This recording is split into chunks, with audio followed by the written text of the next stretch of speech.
Gustaría haber vivido entre colmenas y haber sacado la miel con miedo a que me atacara un enjambre de abejas pardas y enfadadas,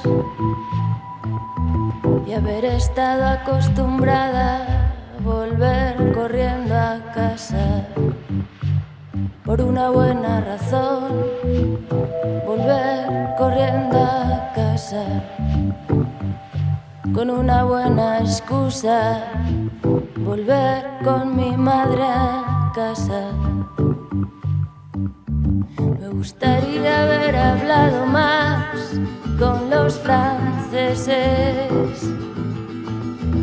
que venían a pasar la tarde a la calle San Pedro,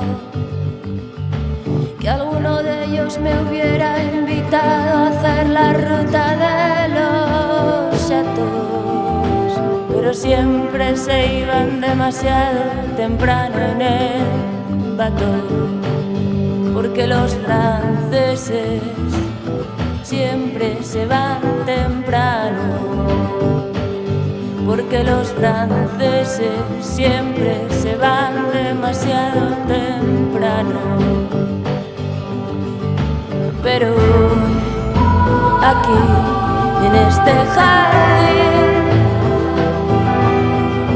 me conformo con no derramar de mi copa este elixir.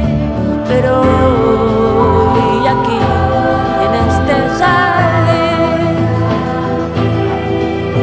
me conformo con saber que has vuelto a tu país.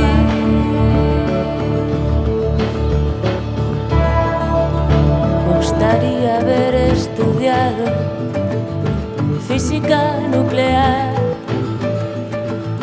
A lo mejor habría podido controlar nuestras partículas. A lo mejor habría podido evitar esta catástrofe. A lo mejor habría podido evitar este desastre. Pero no lo vi venir. No lo pude ni imaginar.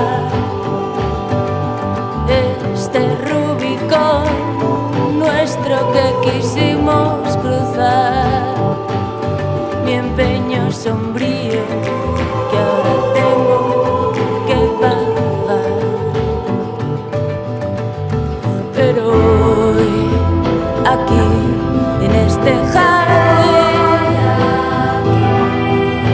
me conformo con no derramar de mi copa este elixir.